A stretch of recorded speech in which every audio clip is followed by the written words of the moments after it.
Welcome to another edition of the Sports One. And we are back. We got the full crew in the house. That is what it's all about. The Yankees, out of any team in the league, are the best equipped to handle a blow like this. I think there is a higher power at play here. He's due law of averages. That dude is the ultimate scrub. It's trash. Yeah. Every person you have in there is fucking trash. Next game, you're going to see a big performance. You can see it in the end of the game, and I'm just totally stoked and excited for this. And we are back. Welcome to another edition of the Sports Port. And once again, it is the Tony and Barnes Show. Yo. Anthony, how are you, sir? I'm feeling especially good today, dude. It's day 3 of the Mets jerseys. It's just me and you right here at the Sports Port, Brian. I mean, what more can I ask for? You are beaming from ear to ear. And hey, I can't blame you. At the end of the day, the Mets, another victory over the Yankees. Of course, you're going to be happy about it. Mm-hmm. Of course, if it was the other way around, I would feel the same way. So there's just so much to get in depth, about this. And Michael, I guess we have some comments. Michael, Renee, if you read those off, I just saw them flash across the screen. Yeah, sure. Quick. So Michael, oh baby, he says, Barnes, I'm here for you. Such a kind soul, honestly. Always appreciate Michael. Renee says, oh, it's about that time. So she knows. It's obviously, that time, I'm a dude. little distraught right now, and we got to just jump right into it. The world of Major League Baseball. 2-2, he got him swinging. The back-to-back strikeouts for Robbie Ray. There's damage right there. Shohei, way, Cy-Yo, nada, where did that land? Smoke to Chapman, who leaps up and grabs it. Story spins and fires. Out at first. There it goes. See ya. Home run, Aaron Judge. All right, Tony. So as I mentioned, the Mets with another victory last night, 3-2 over the Yankees, and really, the setting the tone for this one, no other than Max Scherzer, absolutely stifling the Yankees, and I feel like in a way, somewhat of a surprise to you because, we just talked about, how you're mentioning command and just something being a tick off. I mean, you probably were pretty impressed with his performance last night. Yeah, I certainly was. Although, I was nervous all game, even from the start, because, he does, there's a lot of flyouts, and I'm just like, every time, like, that bat hits the ball, I'm just like, oh, Jesus. Could it go? Will it go? And, he was having issues getting strikeouts pretty low. I would say he had five Ks last night. 6 strikeouts. 6 Ks last night. I think the over-under for him was like 8 or 7.5 maybe. But, yeah, so they're struggling with the strikeouts. I'm just thinking really at any moment, and I'm like, it's 2-0. Like, it really could. But, I mean, Jesus. I mean, his pitches were absolutely nasty. His command was on point. It seems that he certainly, rises to occasions when he's kind of pitching against, big batters, specifically Aaron Judge. I mean, that was huge. There was quite a few times, I think, where there was, a man or two on, Judge at the plate. And there are lots of Yankee fans here. It's still, still New York. So, he definitely felt some pressure, I'm sure, but he was just painting the corners, and he wasn't afraid to like hit that high cheese on Judge too, which, a lot of pitchers are kind of reluctant to. Obviously Scherzer was confident, and, that led to a lot of his success. Yeah. So, I mean, you look at the final line, 7 innings, 5 hits, no runs allowed, 2 walks, 6 strikeouts. So really keeping the Yankees at bay. In terms of their starter, Domingo Germán, I thought, he pitched well. Only went 4 2/3, so he's still working that pitch count up, after missing so much time here, but 82 pitches, 5 hits, 2 runs, 2 walks, 7 strikeouts, allowing that 1 home run to Pete Alonso in the second, a solo shot, but I thought he kept the Yankees in the game. And unfortunately, for him, the offense just did not, back them up. And you look at the Yankees scoring here. I mean, all it was a 2-run homer, which tied the game in the 8th by Gleyber Torres, which was great. But the problem was the rest of the innings, really couldn't string anything together. But, one positive sign, DJ gets that average over 280 now, 281 with 2 more hits last night. Judge albeit, a tough matchup against Max Scherzer, but it's just, 0 for 5 with 3 strikeouts. We needed him last night, and he's done so much of the heavy lifting. And unfortunately, like I had mentioned, other than Gleyber Torres, no one in the lineup stepped up. I mean, you had, one double from Josh Donaldson. Mm-hmm. Other than that, I mean, it was just singles all around. You struck out 10 times. And, after David Peterson, made that mistake to Gleyber Torres, Seth Lugo made the Yankees look silly. We saw Josh Donaldson arguing, with the umpire on that curveball. That was really impressive. And I feel like your mind, and I know some of it was usage, but has really changed in terms of Seth Lugo. I know you were kind of down on him, but I mean, watching that last night, I mean, he looked like one of the better relievers in the National League. Yeah. As Jay kind of checks in here, says Barnes sounds salty. Care to comment? I thought you said Jake, and I was just like, no, trying Jay to Bird. Think who. Yeah, I mean, you know what I mean, Tony. It's like, and it was funny too. I was talking to so that kind of annoys me. It does. One of my buddies that works at ABC Supply, shout out to them. We buy all of our supplies from them, and my friend Mike, the other Mike. It is funny. I was asking him, because I just needed some material this morning, and I was like, the first thing he says to me is, yeah, I'm trying to act like I'm not annoyed this morning. I'm not in a bad mood, but I am, because he's just as big of a Yankee fan as me. And that's the way I feel. It's like, you know what I mean? We can say all we want about, it's just one game. It doesn't impact the standings too much. Obviously, the Mets, I mean, it doesn't matter in terms of like tiebreakers and stuff in the division that they're not in.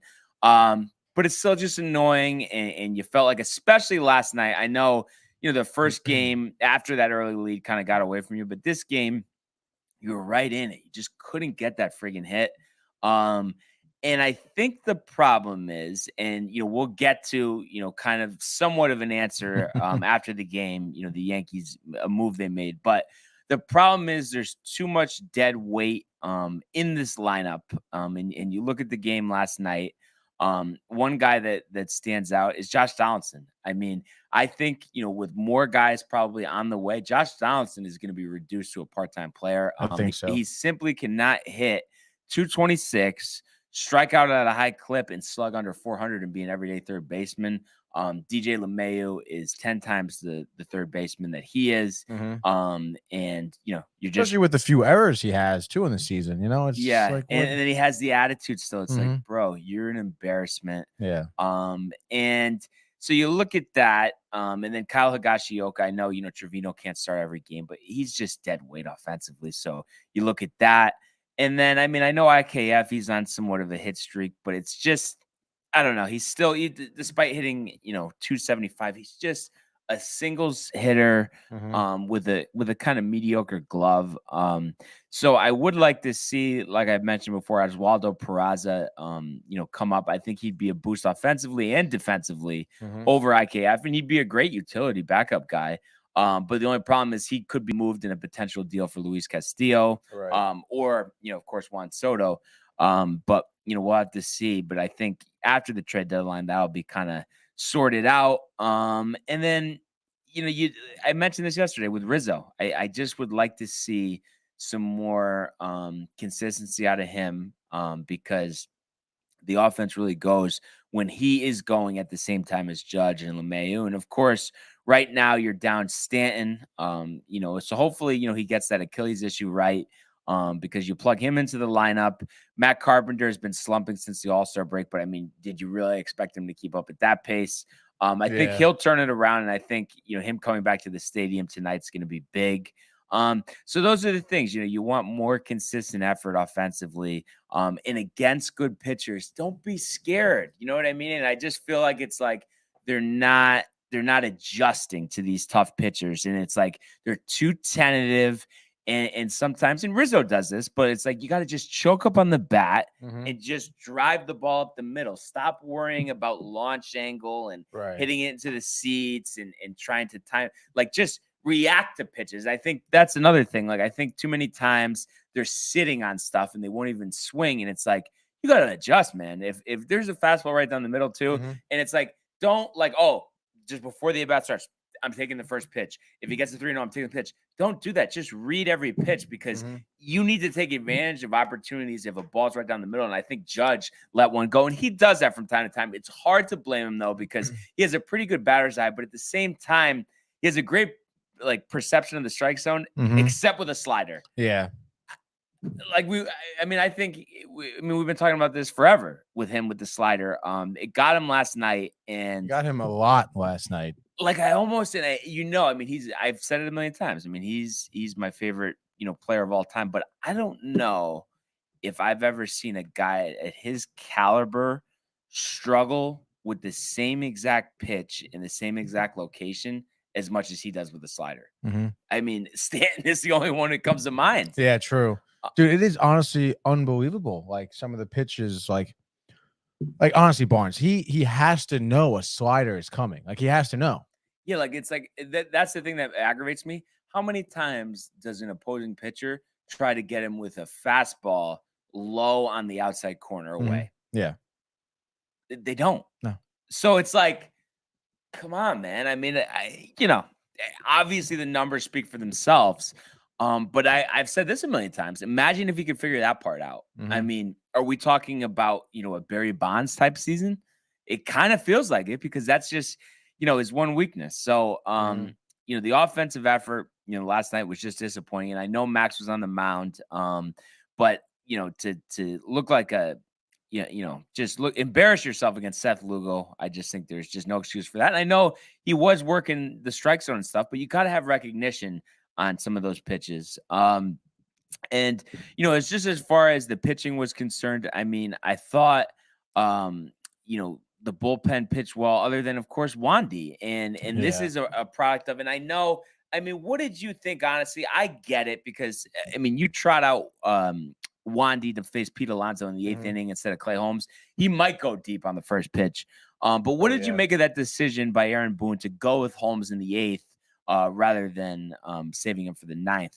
Obviously Wandy ends up giving the walk-off hit to Starling Marte. I mean, did you think, obviously hindsight's 2020, but just in the moment, did you agree with that? Did you question it? Did you think it could go either way? I mean, what were your thoughts there? I'm trying to think I think in the 8th we had It was Alonso Vogelback, but I think Janikowski, pitch ran, and then Kana McNeil. Yeah, so I think, those are obviously some of the, I guess you could say, better hitters on the lineup. I wouldn't think it's a bad move.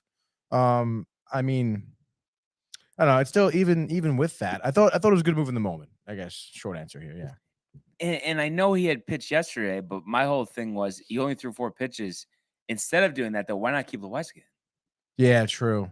And I know he's had his struggles, but he looked good yesterday. Like, let's keep the momentum going. Because I was there firsthand for Wandy in Boston, and I just feel like Wandy, it's not that he's a terrible pitcher. Right. In high leverage situations, though, I mean, how dominant can you expect a guy who just throws 90% changeups to be? I just feel like you sit on one pitch and he doesn't mix up his repertoire, and I think that comes back to bite. Do you think Boone's maybe original intent was to maybe have Holmes pitch the 8th and the 9th? Possibly. But Holmes he threw 25 pitches in the 21 pitches. 21. So that is definitely something to think about. But I just think, this has to solidify the fact that Wandy really should not be pitching. I know, this late into the game. And like I said, I know hindsight's 2020. I just did not feel good about that as soon as he walked into the game. Would you rather have Chapman? I was thinking about that, and I think yes, just really? because he has at least strikeout stuff. I don't know how much strikeout stuff Wandy has. I don't think I don't think Marte would have gotten that hit off of Chapman. No. I would have rather seen Chapman pound fastballs. If he walks the bases loaded and walks in a run and lose the game, let's lose that way. Let's not lose on changeups that are not in the right. I don't know. I've never seen a high leverage reliever throw 90% changeups. I just don't think that's an effective strategy. I know his ERA is 2.43, but I feel like most of the games this year he's pitching in the 5th inning, the 6th inning, at most the 7th inning. He's not pitching the 8th and 9th inning. Yeah. And when he does, he hasn't had results. So that aggravated me. And I know I always bring him up, but I think Clark Schmidt easily could have done a better job there as well. Marinaccio, Tony. Wandy Peralta, that kind of annoys me. Wandy Peralta's got to be safe for the 5th, 6th, and 7th, making the call now. So, and like I said, that should be a focus, but not the main focus. Offense has to be better. We have to score, with runners in scoring position. Over 7 last night after a terrible Tuesday game with runners in scoring position. And then help is on the way. But before we get to that, I just kind of want to, to kind of finish up this game, your Mets side of things. I mean, I know you spoke of how you're impressed with Scherzer, but what else did you like from this game out of the Mets, other than, of course, the obvious, just winning the game, generally speaking? Right. Well, I guess as a whole too, not even with just Scherzer, but with Lugo coming in, keeping Aaron Judge at bay. I mean, 0 for 5, striking out 3 times. I don't think we've seen that all season, to be honest. Yeah, I mean, I'm right. Nothing rings a bell. Yeah. So I mean, it was just a great job to keeping obviously Aaron Judge, who is their superstar, kind of at bay here. And then Pete Alonso comes up big with that 2-run homer, early on to kind of set the tone. And thankfully, we just kind of hold on. I guess maybe one ridicule I would have was bringing in Peterson. I mean, we've seen David Peterson pitch. He's been starting for a little while now, obviously, and he's been pitching pretty well as of late. But I mean, it took, at least from my eyes, it took so long for Peterson to kind of get acclimated to his role with the team, and all of a sudden you're kind of throwing him in as like a setup reliever. I don't know. I had just like you with Peralta, I had a really bad feeling when he was walking out to the mound. But thankfully, I think he lasted an out, right? I think he got one out. Lugo comes in, and Lugo's stuff was crisp. I mean, I think that this game was a big showcase as to how great our pitchers could be, honestly. I mean, obviously Lugo hasn't been that consistent. But I mean, I'm a little more confident for sure when Lugo comes out now. I think that's great. And then, of course, with Scherzer, the way he was pitching, I mean, he was absolutely lights out. And you talked about, the Yankee lineup being timid or scared. I mean, have you seen Scherzer? He is, oh my God, he is such an intimidating pitcher. I think it's just an effect to have him on the mound, honestly, staring you down. But yeah, I mean, I obviously could have used a little more offense, but of course, get to the Yankees. I mean, their bullpen, like Herman did really well. So I would say, although obviously, yeah, very proud. Took 2 out of 2 against, team with the best record in baseball. So yeah, I mean, what's not to like? And it's just one of those things, Tony. I mean, it's like, I guess to sum it up, I would say you got me. There's nothing bad I can say about the Mets here. It's on us. We just have to be better. And like I was mentioning, reinforcements are on the way, and one officially on the way, as the Yankees, right after the game, they announced they acquired 2021 Gold Glove winner and 2022 All-Star Andrew Benintendi for 3 minor league pitchers, Chandler Champlain, Beck Way, and TJ Sycamore. Who are these pitchers? So these are guys, I mean, they're all in single A level. I guess Sycamore was a first round pick in 2019, been derailed by injuries, but all have, decent records and stuff like that. But nobody, no one's in the top 10 of the prospect list. So at the end of the day, these guys would probably get swooped up in a Rule 5 when that comes around. So not that worried about it. But Andrew Benintendi. Yeah, I mean, we had talked about it before. I didn't want him. Wasn't enthusiastic. And right after the game, I was texting a couple of my friends that are Yankee fans, and I was saying I was like, I just think it's weak. Just because I really, really want Soto, and I guess technically, there's been some chatter they still could get Soto. But Benintendi's an outfielder though, no? He is an outfielder. So they're gonna what? Get rid of.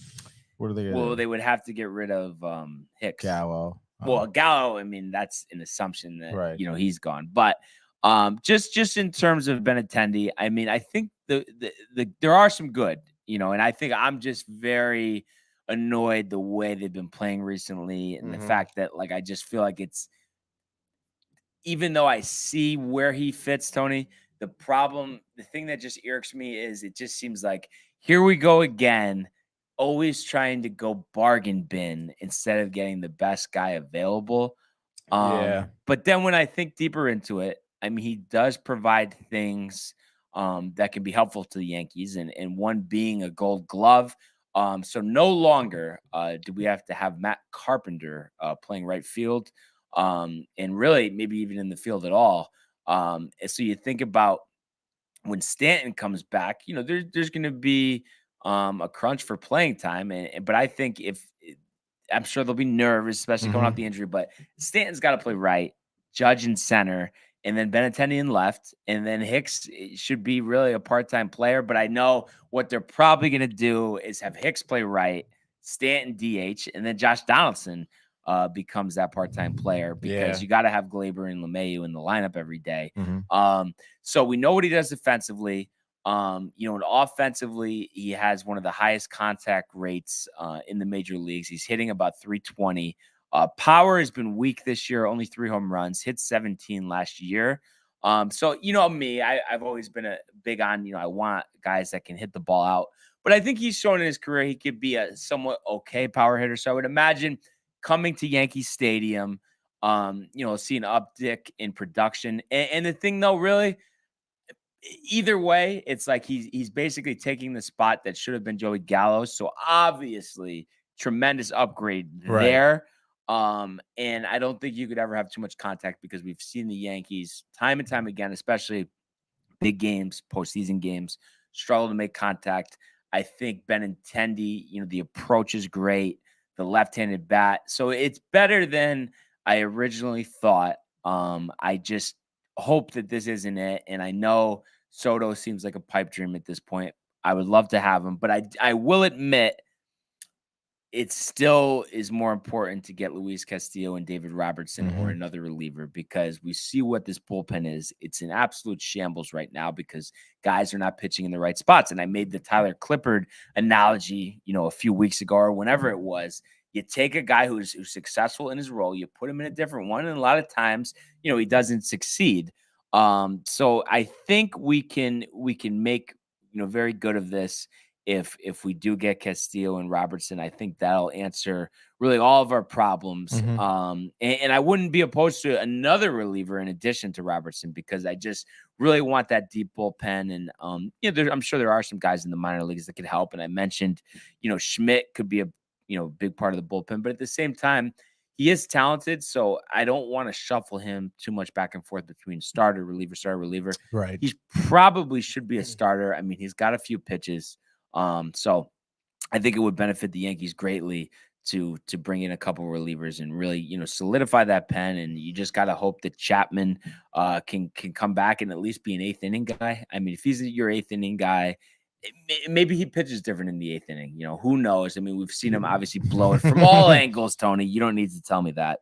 But all of that being said, I mean, what are your thoughts on Andrew Benintendi coming to the Yankees?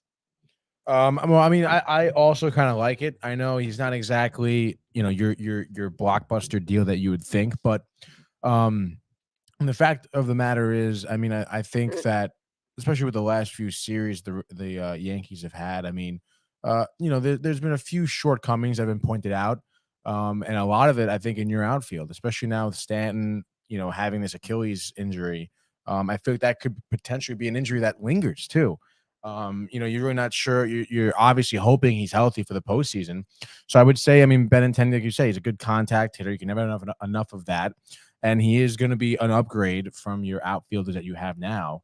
I'd say it's a good move. I thought it was kind of funny that it was like almost immediately after the game too. It was like breaking news. And Benintendi. But yeah, I kind of like the move. And I know I've been hearing honestly a lot. I think yesterday I was talking about how like, people have been calling in ESPN radio talking about Benintendi for the Yankees and everything. And, I think it's gonna be a good move. Yeah. So I hope, I hope it works out the way that we are envisioning it now. I mean, obviously, we've seen guys that were having success and then kind of tail off once they get to the Bronx. But this one, seems pretty safe. We'll see what happens. And obviously part of this deal is, Joey Gallo exiting town. And I just saw something on NBC Sports Edge that the Padres and Rangers are interested, but according to this, Cashman and the Yankees haven't gotten the level of prospects in trade offers that they're hoping for. Just say it. I already know what you're gonna say. What is that, dude? I mean, that's crazy. That is That's crazy. what it is. That's what it is, dude. What do you expect to get for him? Yeah, it just. But then also on top, yes, finding anyone willing to offer the type of prospect they seek, as well as the fact that Padres and Rangers are interested in Soto. So I think that is a second part of that. But it's like, it's embarrassing. It really is, because you're letting a guy, even if he's playing once or twice a week and getting some pitches, but it's like, just to give him any playing time, I think is an embarrassment. I think he's that embarrassing, and I think we can officially say he's the worst Yankee that we've seen in the last 20 years offensively. No, I think so. Send him back to the Rangers. Get him out of here. Get him the hell out of here. That is for sure. So we'll see what other moves are on the horizon. And before the show, we were talking about the Emmy award-winning pick segment, Tony, that we have going on here. And once again, just a real struggle for me, going 1-3. You go 4-0 last night. So really creating some separation here. And I think, though, and obviously you're succeeding with it, me not as much, as you're 24-15, 25-15, and I'm 20-20, is the fact that this time of year, people are tired. So we're seeing stuff that we're not expecting to see. I think that, the Padres losing to Detroit again yesterday, I know it was actually crazy. So stuff like that, you see, but still chugging along here. We'll give it our best shot. But of course, we'll start with you here. And I believe we have enough for 4, if I'm not mistaken. 3, 6, 7, 8, 9, 10. Okay. So lead us off, sir. I know the Mets are off today. All right. Unfortunately, the Kings of New York are off today. So I'm gonna go with the Angels today, actually. Shohei Ohtani's on the mound, and obviously anytime he's on the mound, I mean, it's pretty much a good time. And also anytime I think of Shohei Ohtani, I think of Mike now. Just because of what Barnes said. I think you said he was gonna throw a clunker or whatever, and he had just a stellar outing. He's gonna get popped. And yeah, definitely, dude. Against the Rangers, I think he's gonna go. I think he'll go 8 innings. Give me 10 Ks. Maybe 3 hits, 1 walk, 1 earned run. Why not? And then I would say Angels, maybe a little bit of a lack of offense. Mike Trout, we actually didn't talk about potential back spinal surgery. He's going to be having a tough time, I think. But I think the Angels take this one, I would say 3-1.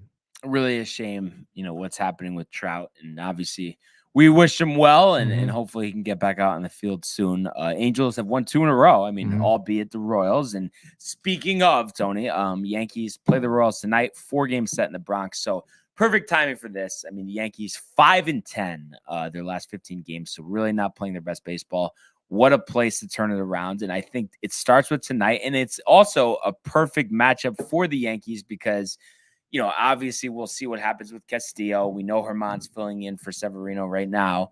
But you want to get Jameson Taillon going. And who knows? Maybe they'll try to trade him if they're going to get Castillo. I mean, I guess there's not necessarily room for him. But I think it's a perfect opportunity for him to turn it around against this weak-hitting Royals lineup that already got weaker now with Benintendi on the Yankees. So this one, 7:05, at the stadium. Brady Singer opposed by Jameson Taillon. So I think we're going to see, a vintage Yankees 2022 performance, and enough of this 5-10 baseball here. Let's start a new winning streak. Let's dominate tonight. Let's flex our muscles and show that we're the best team in baseball, and we're not going to just have these weak offensive performances and lose to teams that we shouldn't lose to. So I think they're going to jump all over Singer early. And I think Tyone will go 6 scoreless, 9 strikeouts, 3 hits, 1 walk.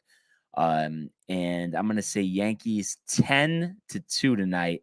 And we are going to see Andrew Benintendi pick up his first 3 hits as a Yankee, as well as Anthony Rizzo going deep en route to this victory. Love it, dude. Andrew Benintendi. Benintendi. As my mother checked in, by the way, she says, "How about those Mets? Good morning." Good morning. All right, my next pick, I'm gonna go with the Phillies. Zach Wheeler, a man near and dear to my heart. Having a pretty stellar season, 8-5, 2.78 ERA, 104 strikeouts, over 106 2/3 innings. They're playing Pittsburgh. I know, obviously, Pittsburgh, not exactly a good team here. And of course, Phillies, I feel like it took 2 out of 3 against Atlanta, kind of showcasing the amount of offensive output they can have, without Harper, obviously. I think Kyle Schwarber hit a couple dingers against the Braves. He's got 31 home runs. Batting 201, though. That's kind of funny. That's funny, dude. It's kind of funny. But 31 homers, 61 RBIs. Obviously, power bat. I would expect a dinger from him. Alex Bohm, a dinger as well. Let's say Phillies take this one. Let's say 4-0. Yeah, Wheeler is very good. Mm-hmm. That is for sure. And I'm gonna go with the Dodgers here. Obviously, talk about a team that's not playing their best baseball, and I know they won 7-1 yesterday, but had lost the previous 2 games of the series against the lowly Washington Nationals. And I feel like we've seen this offense struggle. And you got a 4-game set in Coors Field, and I feel like this is the perfect time to get the offense going. That altitude. Of course, there in Colorado. Tyler Anderson on the hill, 10-1 for Tyler Anderson this year. Really, a big surprise for the Dodgers. Wow. One of their better pitchers, and that's welcome with the Walker Buehler injury. Going against former Miami Marlin Jose Urena, limited action this year, but 3.13 ERA. But I just think this one's not going to be close. We got Chris Bryant banged up. I know they have CJ Cron, and that's a guy I would expect to be moved before the deadline. We'll see. 22 home runs, 71 RBIs, respectable 286 average. But I think we're going to see Freeman and Trey Turner each hit a home run. Mookie with 4 hits. Tyler Anderson, 7 innings, 3 earned, 8 strikeouts.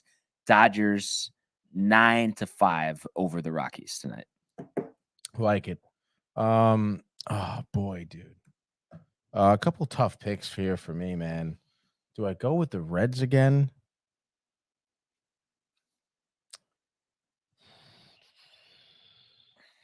You know what? I'm gonna go even crazier here, dude. I'm gonna go with the Tigers against Toronto tonight. Just because Kikuchi sucks? Just because Kikuchi's in the mound. We've seen, I feel like, time and time again where Toronto struggles offensively like they did last night. They just lost 6-1 to St. Louis, obviously, facing a much better pitcher.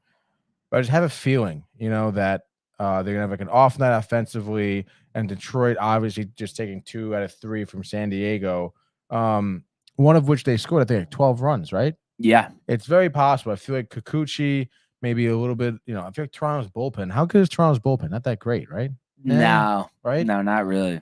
I would say give me Detroit here. They're going to win this game. I would say 5-2. 5-2 is 2. Kikuchi, you suck. Yeah.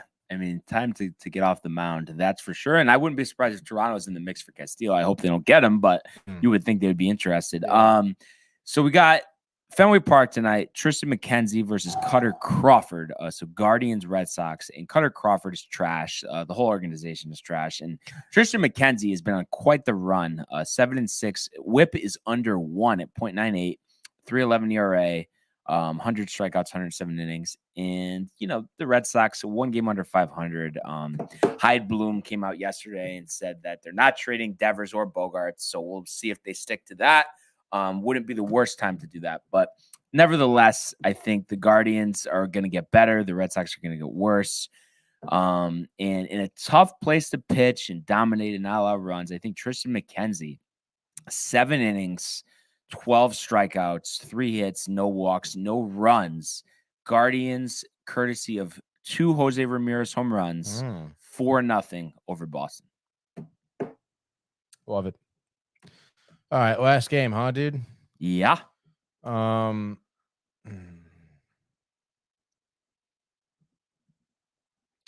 Yarborough, huh, dude? He's crazy. He sucks. Yeah, I know.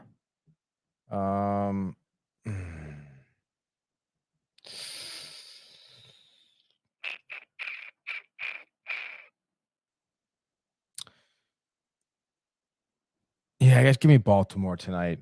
I just thinking, Yarborough obviously not. I think he came into the league 3 years ago. Yeah, that sounds about right. And I feel like even then, he just never really had it. I thought. Better as a reliever, I think. Yeah, I think so. He's over 5 in the season, 5.61 ERA. Against Jordan Lyles, who kind of struggled. I think this season here and there. Sometimes he's a Cy Young Award winner. Sometimes he's Jared Weaver. Yeah. I mean, there's no in between. So I'm really hoping he's a Cy Young Award winner tonight. And I would say, Mancini, a DH, hits a nice Future dinger. Met. Future Met, baby. We just had a comment, actually, Tony, if you'd like to read that. For my mother? Yeah. I love you guys, she says. We love you, too. I love you, too, Mom. Give me Baltimore. I'd say 4-3.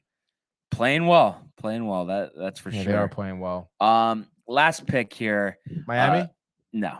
We got the Mariners against the Astros. Astros just got swept by Oakland, which was very odd. But, you're on a road trip. Now they come back home. But let's keep the losing going. I'm a big Mariners guy. Didn't they just sweep Seattle before? They did.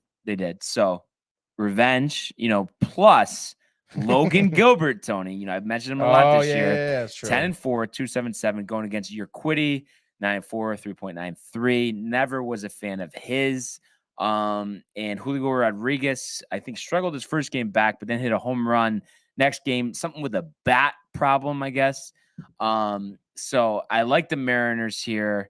I think Gilbert, gives them 6 innings, 8 strikeouts, 2 earned runs. I think Julio Rodriguez 4 for 5, 2 home runs, carrying the Seattle offense to a 6-3 victory over the Houston Astros at Minute Maid Park. My mother says, yeah, keep the losing for those Yanks.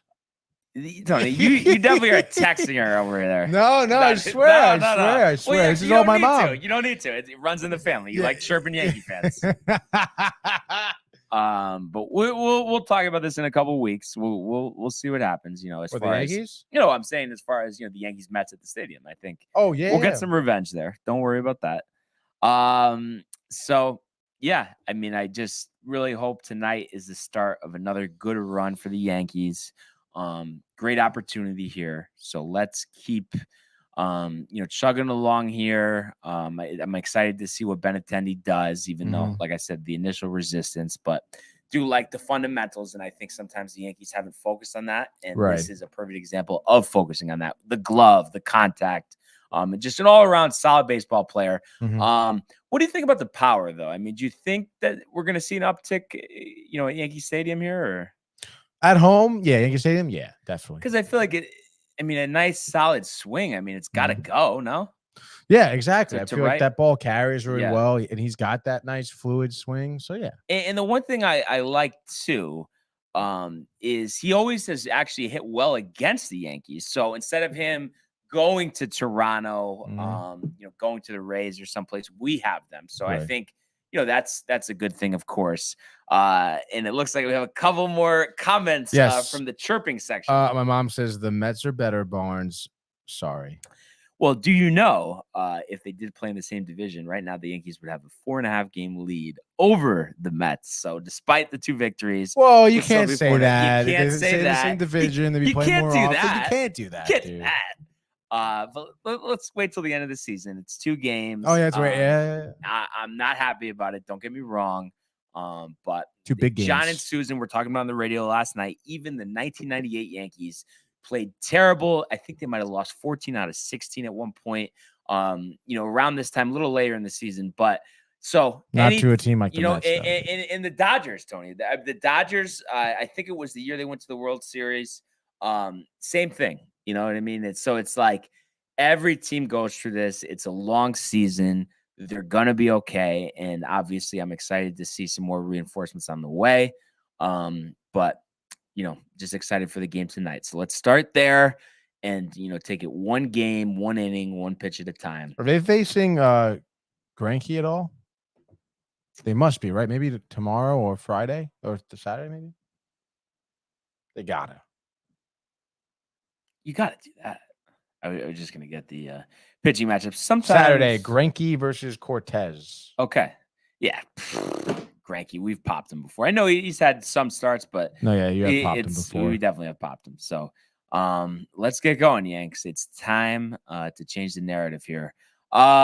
So other than that, Tony, I just wanted to kind of give everybody an update in Detroit. We did tee off at the Rocket Mortgage Classic this morning, and we had checked the leaderboard pre-show. So I just want to, before I announce this, I just want to make sure if there's been any movement here from what we saw earlier.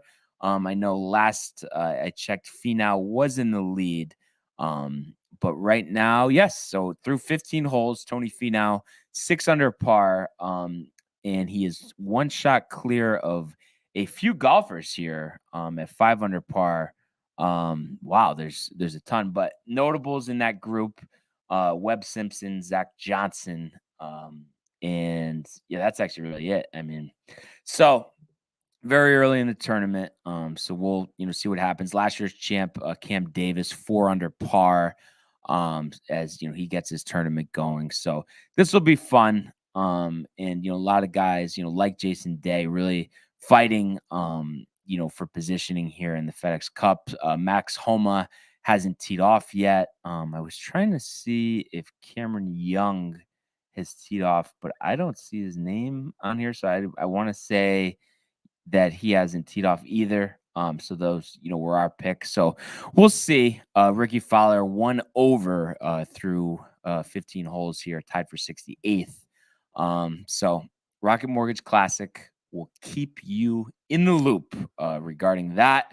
And then other than that, Tony, anything else you've heard here in terms of rumors with trades or just anything on the horizon you're expecting? For the Mets specifically? Yeah. Mm-hmm. No, not much. But I did mention before we started too. The Rangers just inked Kako for 2 more years. Oh, right. I think $2.2 million a year. So I would say that's a great move. And of course, I think, brought in a lot of closure for an issue that people were talking about a lot as to why, Kako wasn't playing in their last game against Tampa Bay. And but no, I love that. Keeping the kid line together, I think is the move, dude. They showed a lot of grit and improvement in their skill throughout the playoffs, and keeping them together, I think they're going to be a very big future to the Rangers. Yeah, and it's, listen, I mean, I could see Kako having a long future here, but even if he wasn't, now would not be the time to trade him because, you know what I mean, after what happened in the postseason, the value's down, it just wouldn't make sense. So you would imagine that, with this extension, that means that all of that stuff has been sorted out, which is a positive thing, of course, for the New York Rangers. So you like to see that. And then, yeah, I mean, I was looking, on Roto World. And I mean, I know we mentioned that Castillo had his last start with the Reds yesterday and, said his goodbyes. But that could be one that goes right down to the deadline just because they want to see what is the best package, we're going to get. Because they know they have the prize chip at this year's trade deadline, obviously other than Soto, but pitching. That's always going to be important. Yeah. And then I feel like the pitching market is kind of weak this year. Relievers and starters, you know what I mean? I know. Montas and Quintana were not high on. And no one else even comes to mind in terms of, guys that other teams are going to be interested in that are really that good. I don't know if there's anybody else you could really. Honestly, I wouldn't mind. I feel like Frankie Montas is pretty decent. You could have his PEDs with Marte. They used to be teammates, by the way. So that connecting the dots there. I don't know. I think he struck out Judge a few times. And then what do you think? Maybe Eovaldi gets moved. I mean, he's going to be a free agent. Why wouldn't the Red Sox deal him? Yeah. Or you think they don't want to give up though? That's the only thing. I mean, what else do they have besides him though? In the pitching. Chris Sale with his bulky elbow. Yeah, no way. What's the deal with Chris Sale's got to be going somewhere too. What's his contract with him like? I think he's got 2 or 3 years left. I don't think he's going anywhere because there's too much uncertainty there. He's not going to be anything. And neither is Eovaldi. Eovaldi, I don't like Eovaldi, but I think in this market you could actually get a decent. Yeah, I think they should deal him. Mm-hmm. So, let's see what happens. Like I said, I'm really hoping for these Yankees reinforcements sooner than later, and I'm almost just excited for the day where Joey Gallo is officially no longer a member of the New York Yankees. I mean, it's like you have to admit they're dragging it out. Do you think it's embarrassing? Am I overdoing it, or is it kind of embarrassing? I think it's a little embarrassing, dude, because he's hurting the team. He really is hurting the team. Yeah, it's ridiculous. Exactly. But other than that, Tony, I mean, I would say definitely a great show. And we really appreciate everyone tuning in, and we encourage everyone to continue to comment, like, and subscribe, as well as check out our archives on the YouTube page, Tony in Costume, as well as the summer collection at downtimetv.com as I beat him to the punch there. But I want everybody to enjoy this beautiful day. Let's go Yankees, and we will see you mañana. Hey guys, Tony here from Downtime TV checking in. I want to thank all our fans out there who's been liking, subscribing, sharing our content. You guys are the best. You guys are our bloodline. You make us love what we do. Thanks again.